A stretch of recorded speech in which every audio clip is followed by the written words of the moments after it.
Assalamualaikum warahmatullahi wabarakatuh. Alhamdulillahi rabbil alamin. Hamdan katsiran tayyiban mubarakan fihi ala kulli hal.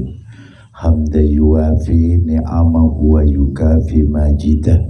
Ya Rabbana lakal hamdu kama yanbaghi li jalali wajhika wa 'azimi sultanik.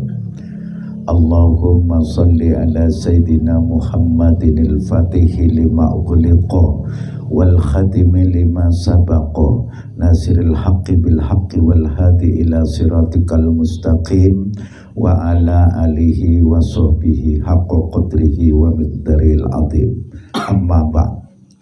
Qabaltuka biwassin qabul wa khatamtu ala famika bi fahmir rasul wa tutawi'uni bi aisin ma'akul. Allahu akbar.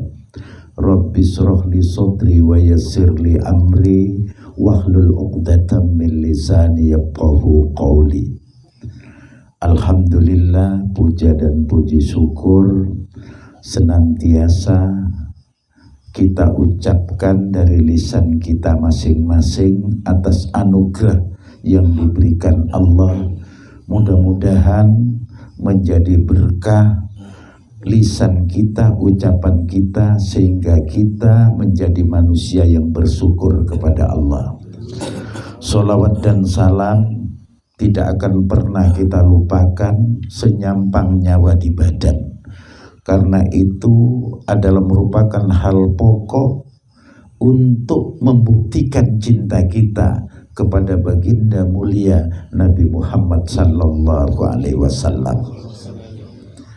Kita dalam kehidupan yang serba susah saat ini, apalagi pasca corona, tentunya pemulihan ekonomi tidak sebagaimana sebelumnya. Islam mengajarkan bagaimana kita mengais rezeki Allah. Islam mengajarkan bagaimana kita agar mendapatkan rezeki yang barokah. Tentunya ada aturan-aturan yang memang dalam ajaran Islam, apapun yang kita lakukan kalau sesuai dengan prinsip dan kaidah ajaran agama, insya Allah berkah. Karena apa? Karena pekerjaan boleh sama, tapi hasil uang begitu di rumah tidak sama. Tangan kita pakai berburu, artinya pakai buruh kerja. Ini sama. Tapi berkah keuangan di keluarga kita juga tidak sama. Nah, inilah persoalan bahwa kita dituntut untuk mencari barokah rezeki. Dalam Islam, rezeki yang kita dapatkan atau bagaimana rezeki itu mengejar kita sehingga hidup kita berkah 24 jam. Pertama, harus sering beristighfar. Istighfar ini sering kita sampaikan, sering kita baca. Minimal sehari semalam kita beristighfar ini 100 kali. Memohon ampunan kepada Allah. Nah, makanya doa yang paling efektif itu adalah di habis sholat. Kalau sholatnya 5 kali sehari semalam, istighfar kita 20 kali 5 sudah 100. Orang ingin rezekinya berkah dari berbagai jalan atau arah untuk mendapatkan. Pertama, rajin istighfar, baik istighfar pendek atau panjang. Yang dilakukan habis sholat ini paling enak. Nah, dengan membiasakan istighfar kita sadar diri. Makanya kita lihat dalam kehidupan, orang yang pinter, sarjana, doktor, profesor, kadang-kadang rezekinya kalah dengan orang tamatan SD. Kenapa kok begitu? Ini menunjukkan bahwa rezeki adalah kekuasaan Allah. Kalau memang profesor harus semua kaya, sementara yang tamatan SD miskin semua, ini keadilan Allah tidak tampak. Kenapa? Karena Allah melihat tamatannya, jenjang pendidikan. Sehingga dalam kehidupan yang tidak sekolah pun kadang-kadang lebih sukses dari profesor. Inilah menunjukkan bahwa ada yang ngatur rezeki, namanya Allah. Nah, kalau dalam kehidupan kita susah senang, yang ngatur ekonomi ini kita. Tergantung gaya hidup atau hidup kakean gaya. Nah, kalau memang gaya hidupnya imbang dan hidup kakean gaya, di sini persoalan. Tapi kembali ke istighfar. Istighfar adalah proses penyadaran diri bahwa kapasitas kita selaku manusia tetap butuh pertolongan Allah. Nah, dengan kesadaran istighfar 100 per hari, tentunya kesadaran meningkat bahwa kita hamba yang perlu pertolongan Allah. Dengan begitu siap kita ditolong Allah. Itu pertama, istighfar. Yang kedua, rezeki kita supaya dari berbagai arah datang, jangan pernah lupa sholawat. Sholawat ini bisa 100. Tapi yang paling bagus, bahkan ada seorang ulama mengatakan, ini juga ulama top, tidak saya sebut namanya, kalau ada orang aktif membaca sholawat 1000 kali tiap hari, akan saya angkat jadi anak angkat saya, kata seorang wali. Kalau kita aktif membaca sholawat 1000 kali per hari selama 24 jam, insya Allah kita bagian dari anak angkat sang kekasih Allah tersebut. Caranya bagaimana? Sholawat yang pendek kita baca, cukup sallallahu ala Muhammad setiap hari.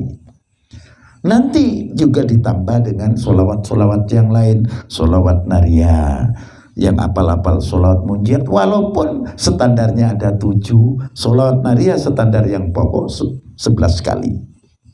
Nah, sehingga kalau ini kebiasaan dari lisan kita, dari hati kita, inilah akan menciptakan barokah. Sehingga rezeki dari berbagai arah, kayaknya kita tidak terlalu susah menyambutnya, mencarinya. Sehingga dia datang tanpa diundang, dan dia pergi tapi tetap pakai permisi. Kalau perginya rezeki tanpa permisi, jualan-jualan modalnya 10 juta begitu 1 bulan, modal ente, utang akeh, bojo minggat, anak ngamuk. Ini yang namanya minggat tanpa permisi, rezeki. Nah, dengan demikian, sholawat ini adalah pendingin bagi kita. Karena apa? Bukti cinta kita kepada Rasulullah. Karena berkat Rasulullah, kita di dunia ini jadi manusia yang tahu halal dan haram. Ini pembuktian sholawat. Nah, dengan sholawat rutin, tentunya yang dimaksud adalah yang sungguh-sungguh, yang masuk ke hati. Baca sholawat serius, Allahumma sholli sholatan, tapi usuk dilihat, reng dilihat, tembok, jendela. Tapi kalau memang yang serius, ya kita hadirkan hati, seakan-akan Rasulullah ada di depan kita, sehingga kita ini ngeres, hati ini ngeres, sehingga serius. Enggak tola-tole sambil colek temannya, Allahumma sholli sholatan, kam colek, sehingga satunya mesem, satunya mesem. Akhirnya sholawatnya bukan naria, tapi sholawat esemia. Nah, ini yang bahaya. Nah, sehingga sholawat ini 1000 sallallahu alaihi Muhammad ini mengantarkan, yang penting kuncinya istiqomah. Yang ketiga, sering membaca tasbih.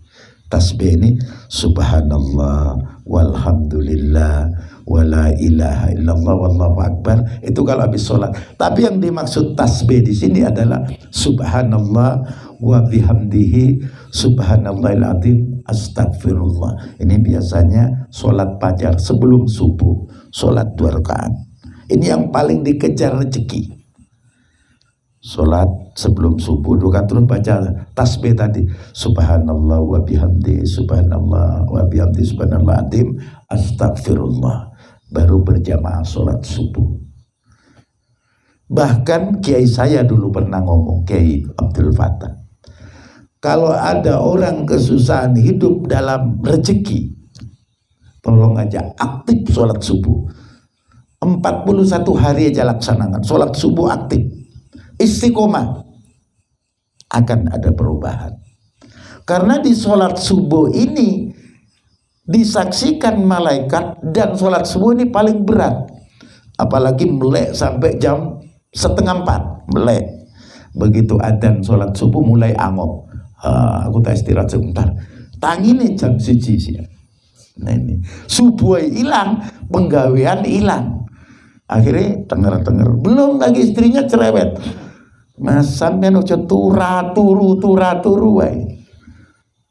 Saiki sing kabeh barang-barang pasar iki munggah, sing medhok cuma celono, Mas. Nah ini jadinya ribet. Kalau kita tidak serius, ini akan menjadi penyebab. Silahkan kalau memang mau melek, tapi jangan lupa sholat dan kerja. Karena ini adalah proses hidup kita untuk menggapai ketenangan. Itu tasbih. Atau kita tidak bisa tasbih yang aneh, cukup subhanallah, ya Allah, subhanallah. Ini adalah pensucian kita, menyucikan Allah, memahasucikan Allah maksudnya. Karena Allah memahasuci karena kita merasa kotor. Subhanallah, subhanallah, subhanallah. Yang keempat, orang supaya rezekinya ini ampuh berkembang, berbuat baik ke orang tua. Jangan sekali-kali kita melanggar restu orang tua. Jangan sekali-kali kita bilang wala takul lahuma uffin. Jangan kita membantah ini. Janganlah kau mengatakan jom. Jangan. Orang tua adalah keramat kita di dunia. Kalau dia meninggal, kita doakan kayak tadi, Allah maghfirli wali walidayya warhamhuma kama rabbayani shaghira. Ya Allah, ampunilah aku, ampunilah kedua orang tuaku, kasihanilah mereka berdua sebagaimana dia mengasihani aku waktu kecil. Nah, kita proses waktu kecil bagaimana? Nangis, ibu tetap, kita berak, ibu tetap melayani. Masa begitu tua, kita badan sudah merasa gede, orang tua tinggal membanting rubuh, sudah mentang-mentang. Nah, disinilah bahwa doa kita kepada orang tua setiap habis sholat ini adalah mendatangkan barokah rezeki kepada kita. Nah, dengan pembiasaan ini mulia, apalagi ada kelebihan rezeki datangi orang tuanya, kita beri sesuatu. Jangan sampai kita mentang-mentang orang tua malah dibentai. Mama ini cerewet ngomong yang tak sampluk. Nah ini adalah alamat anak durhaka yang akan tersiksa sebelum meninggal. Jangan pernah sampai nyamplok orang tua. Ngomong, ojo ngomong, itu tidak boleh. Diam saja. Orang tua salah kepada anak, itu bukan urusan anak, urusan dia kepada Allah. Sementara kewajiban kita berbakti kepada orang tua dalam kondisi apapun. Orang tua sakit, orang tua susah, tetap kita melayani sepenuh hati. Itu yang keempat. Yang kelima, membiasakan sodako. Nah, sodako ini tidak harus uang. Kalau ada tamu, pokoknya baguslah penerimaan. Ada air, terima. Wah, monggo, silakan mampir. Kasih air, Dek. Banyune, Dek. Enak. Jangan, Dek, kopi ini, Dek, metu. Masih kan kopi, Mas. Bengok-bengok lagi. Tamunya belum duduk. Maaf, saya mau pulang, buru-buru ada acara. Wis bojone pengokong kan kopi. Nah, di sini artinya apa? Bagaimana kita menghormati orang dengan sodako, senyum. Kayak Pak Paingin tertawa, senyum terus. Nah, ini dengan senyum terus itu menghormati orang. Tapi senyum sendirian ini bahaya. Itu akan terkenal sesumber sari bahwa sudah sutris. Nah, ini kalau senyum sendiri. Nah, inilah bagaimana memancing rezeki Allah agar kita berkah dengan tadi istighfar, sholawat, tasbih, berbuat baik ke orang tua atau mendoakan orang tua, dan jangan lupa sodako. Mudah-mudahan bermanfaat. Wassalamualaikum warahmatullahi wabarakatuh.